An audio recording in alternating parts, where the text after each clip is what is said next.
भारत की लड़कियों के भविष्य का या हम किसके बारे में क्या सोच सकते हैं? नमस्कार, मैं रवीश कुमार। जब देश में ओलंपिक पदक जीतने वाली महिला खिलाड़ियों को एफआईआर कराने के लिए जंतर मंतर पर सिर्फ इसलिए रात भर खुले आसमान के नीचे सोना पड़े कि जिसके खिलाफ एफआईआर का आवेदन दिया गया है वो बीजेपी का सांसद है, तो आप इस तस्वीर को देखते हुए उस राष्ट्र का शुक्रिया जरूर अदा कीजिए जिसे आप एक धर्म के नाम पर इस हालत में पहुंचा देना चाहते हैं।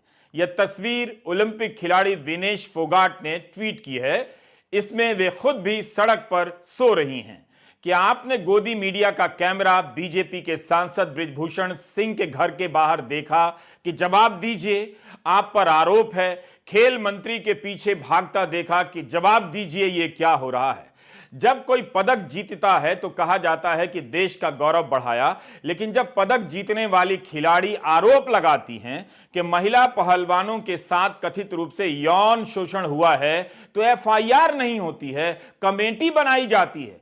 कुश्ती खिलाड़ी सड़क पर सो रही हैं। प्रधानमंत्री मोदी की पार्टी के सांसद और भारतीय कुश्ती महासंघ के अध्यक्ष पर यौन शोषण करने का आरोप लगा रही हैं, तब भी प्रधानमंत्री नहीं बोल रहे हैं। बोलना तो छोड़िए, बीजेपी के सांसद बृजभूषण सिंह के खिलाफ अभी तक एफआईआर नहीं हुई है। ऐसा लगता है कि अब बृजभूषण सिंह को ही मजबूत नेता घोषित कर दिया जाएगा और उनके सामने प्रधानमंत्री नरेंद्र मोदी को लाचार नेता। मुझे लगता है जल्दी ही कोई तर्क खोज कर लाएंगे और कह देंगे कि बृजभूषण सिंह के खिलाफ आरोप लगाना भारत पर आरोप लगाना है, भारत की सुरक्षा से खिलवाड़ है, भारत को बदनाम करने की साजिश है। इस तरह से एक फॉर्मूला निकाला जाएगा कि अदानी भारत हैं और भारत बृजभूषण सिंह हैं। अदानी और बृजभूषण ही राष्ट्रीय सुरक्षा के प्रतीक हैं। आखिर दिल्ली पुलिस बृजभूषण शरण सिंह के घर पूछताछ के लिए क्यों नहीं गई? एफआईआर क्यों नहीं हुई? 30 जनवरी को राहुल गांधी ने श्रीनगर में कहा कि उनसे कुछ लड़कियों ने कहा कि छेड़खानी हुई है, यौन हिंसा हुई है। तो इस बयान के 45 दिनों के बाद 19 मार्च को दिल्ली पुलिस की टीम उनके घर पहुंच गई कि जो कहा है उसके सबूत भी दीजिए। हम उन लड़कियों को इंसाफ और सुरक्षा दिलाना चाहते हैं। दिल्ली पुलिस के स्पेशल कमिश्नर स्तर के अधिकारी सागर प्रीत हुडा के नेतृत्व में बाकायदा टीम गई थी। यहां तो महिला खिलाड़ी सांसद का नाम ले रही हैं, तब भी पुलिस सांसद से पूछताछ करने नहीं जा रही है, एफआईआर दर्ज नहीं हो रही है। आज के वीडियो में इन सवालों पर आगे बढ़ने से पहले एक बात यहां रखना बहुत जरूरी है। गृहमंत्री अमित शाह ने कहा है कि जब सत्यपाल मलिक राज्यपाल थे तब क्यों नहीं बोले। सिंपल बात है, सत्यपाल मलिक कह तो रहे हैं कि क्यों नहीं बोले, इसलिए नहीं बोले कि प्रधानमंत्री ने कहा था कि तुम चुप रहो। इन खबरों को आप गौर से देखिए। पुलवामा हमले के तुरंत बाद सत्यपाल मलिक ने खुलकर बोला था कि सुरक्षा में चूक हमारी तरफ से हुई है, तभी आतंकी हमला सफल हुआ है।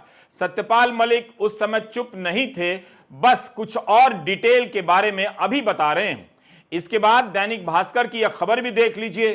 पुलवामा हमले के 3 दिन बाद छपी है कि सीआरपीएफ के जवानों के लिए जहाज मांगने का प्रस्ताव गृह मंत्रालय में 4 महीने से अटका था। उसी समय द क्विंट में पूनम अग्रवाल की खबर भी देख लीजिए कि गृह मंत्रालय से विमान मांगा गया था, मगर किसी ने जवाब देने की कोशिश नहीं की, जरूरत नहीं समझी।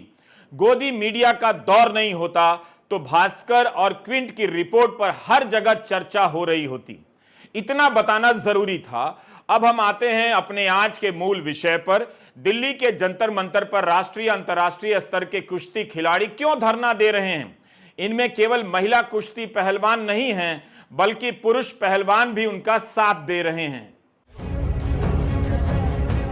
दिल्ली पुलिस को दी गई शिकायत में क्या है हम पूरा नहीं बता सकते, मगर इंडियन एक्सप्रेस ने सूत्रों के हवाले से यही लिखा है कि 7 महिला पहलवानों ने 2012 से लेकर 2022 के दौरान यौन उत्पीड़न की कई घटनाओं का जिक्र किया है। इनमें यह भी आरोप है कि सांसद के सरकारी घर पर कथित रूप से 4 मामले हुए हैं। एक्सप्रेस ने हैरेसमेंट लिखा है।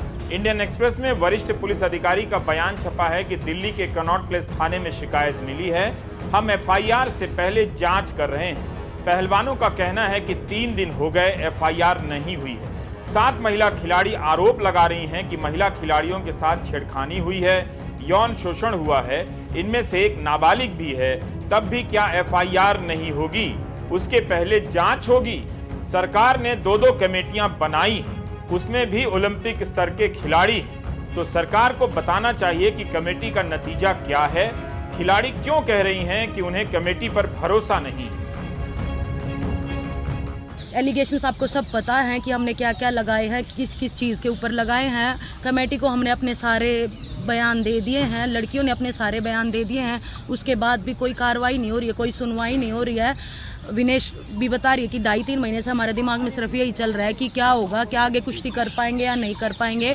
लोगों तक ये तक की सुनने आई है कि ये तो ख़त्म हो चुके थे, इसीलिए ये इन्होंने धरना किया है। कहाँ के ख़त्म हो गए? लेटेस्ट कॉमनवेल्थ गेम्स का गोल्ड मेडल जीता है, विनेश लेटेस्ट मेडलिस्ट है, बजरंग का इस ओलंपिक में मेडल है। कहाँ के ख़त्म हो गए हम?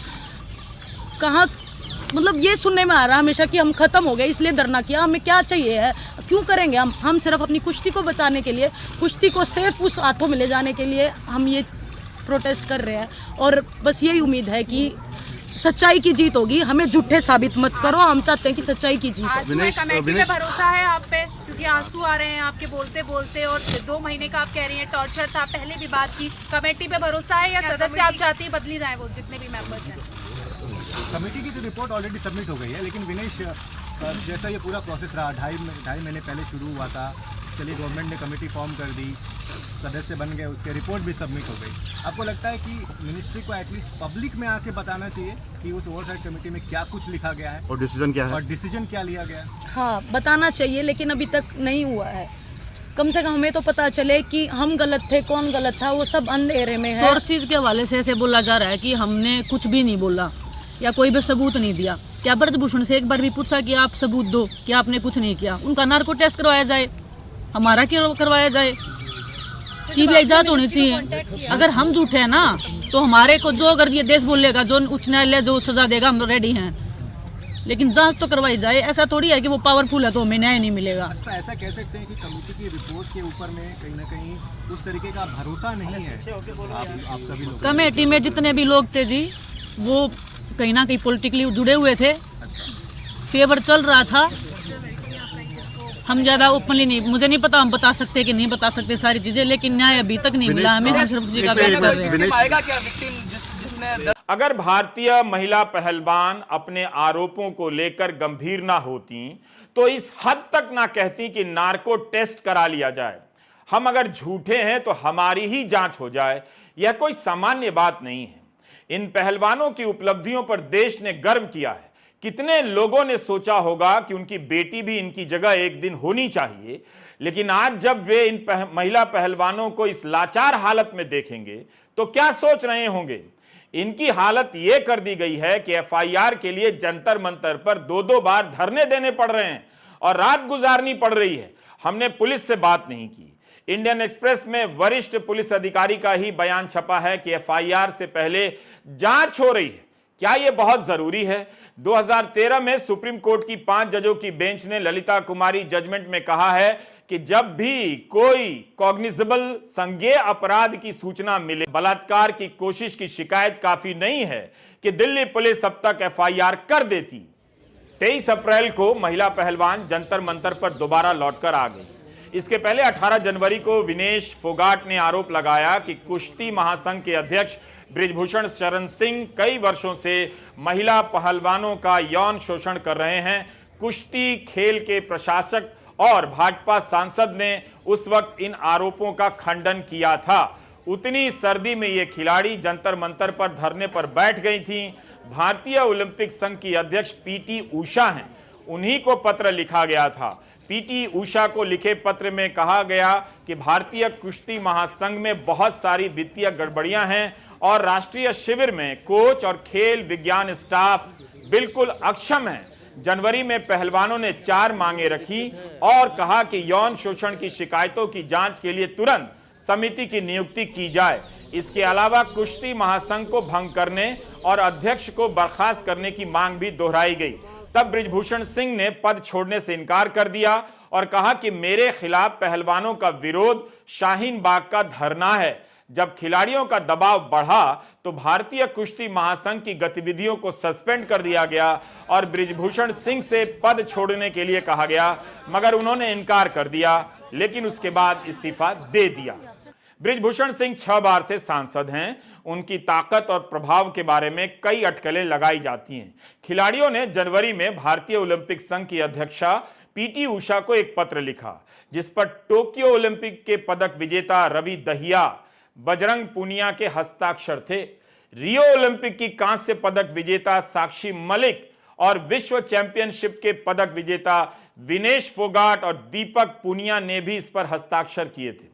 क्या इन खिलाड़ियों की कोई हैसियत नहीं है? इनके आरोपों को गंभीरता से क्यों नहीं लिया गया? बजरंग पूनिया कोई साधारण खिलाड़ी नहीं है। आपको एक वीडियो दिखाता हूं और बताता हूं कि प्रधानमंत्री के निवास पर पहुंचकर भी आप उनकी पार्टी के सांसद के खिलाफ एफआईआर नहीं करा सकते हैं, चाहे आप बजरंग पूनिया ही क्यों ना हो। और बजरंगी आप लोगों का तुम्हारे ये पैर में इतनी चोट आई और तुम खेलते रहे, बाद में तुम्हारी पट्टी खोलने का निर्णय तुमने कैसे कर दिया आगे कि निकाल दो मुझे, जो होगा सो होगा, ऐसा मन कैसे बन गया? देखिए, पूरी लाइफ एक खिलाड़ी का सपना होता है ओलंपिक में देश के लिए अपने मेडल जीते और गोल्ड जीते, तो यही था। लास्ट बाउट थी तो डॉक्टरों ने बोला कि भाई टेप तो आपको करनी पड़ेगी, तो मैंने यही बोला कि भाई अभी टूट भी जाएगा तो क्या फ़ायदा, पहले मेडल ज़रूरी है।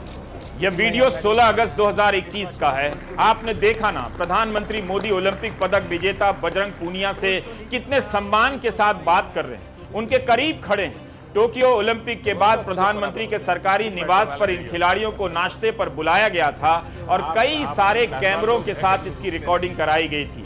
इसे एडिट कर जारी किया गया था। उस समय कई चैनलों पर घंटों चला था।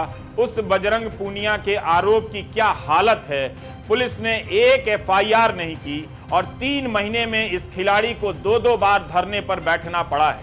आज इन्हीं बजरंग पूनिया को धरने पर बैठना पड़ रहा है। सोचिए, जो खिलाड़ी प्रधानमंत्री के साथ दिख रहा हो, उसे यह लिखना पड़े कि हम पहलवानों को एक साथ आने और भारतीय कुश्ती महासंघ के अध्यक्ष के खिलाफ विरोध करने के लिए बहुत साहस की आवश्यकता है। हमें अपनी जान का खतरा है। अगर उन्हें बर्खास्त नहीं किया गया तो धरने से जुड़ने वाले सभी युवाओं का करियर समाप्त हो जाएगा। यह जनवरी का पत्र है। 3 महीने हो गए, इंसाफ नहीं मिला। बजरंग पूनिया को भी कहना पड़ रहा है कि पुलिस ने एफआईआर नहीं की। जब तक न्याय नहीं मिलेगा तब तक धरने पर बैठे रहेंगे। रीजन वही है जो सेक्सुअल हरासमेंट का जो कंप्लेंट दी है, नहीं तो उस पर एफआईआर दर्ज हो रही है अभी तक। और पहले भी खिलाड़ी अपने न्याय के लिए बैठे थे, पर सिर्फ आश्वासन दिया गया, ना कि उस पर कोई कार्रवाई की गई है। और दोबारा से खिलाड़ी यहाँ पे आए हैं तो 2.5-3 महीने बाद, तो वो अभी यही है कि भाई जब तक न्याय नहीं मिल जाता तब तक यही रहेंगे। ये आप लोग कमेटी से मिले थे क्या? कमेटी से किस लिए मिला? कमेटी का कोई मेंबर नहीं तो फोन उठा रहा नहीं। किसी ने ये बताया कि भैया हमें रिपोर्ट सबमिट करनी है, तो मुझे नहीं लगता कि कमेटी कोई भी न्याय दिलाने में खिलाड़ियों की मदद कर रही है। मेरी कॉम की कमेटी पे आप लोग को विश्वास नहीं? वो उन्हीं का आर्टिकल आया, कोई किसी भी सदस्य ने बोला है कि भाई उसमें खिलाड़ियों जो बयान उनको तोड़ मरोड़ के लिखा जा रहा है, तो क्योंकि उन्हीं के हाथ में सब कुछ, वो कैसे पेश करेंगे तो उनके हाथ में है। लेकिन पुलिस प्रशासन को लिखित में कंप्लेंट दी है, उस पर एक्शन क्यों नहीं है? अभी तक एफआईआर दर्ज क्यों नहीं हुई है? आपकी क्या डिमांड है? हमारी डिमांड है कि कुश्ती उनको अरेस्ट किया जाए, उनके ऊपर कार्रवाई हो और कुश्ती को अच्छे हाथों में दिया जाए, जो कुश्ती के भले के लिए काम करे, ना कि हमारी बहन बेटियों के साथ खिलवाड़ करे। आप लोग कब तक रहेंगे यहाँ पे? जब तक न्याय नहीं मिल जाता तब तक यही है। आप लोग कितने लोग हैं? अभी लोग तो अभी सुबह रात, कल तो हम 40-50 लोग थे, अभी तो अब आप लोग यहीं बैठे रहेंगे? बिल्कुल।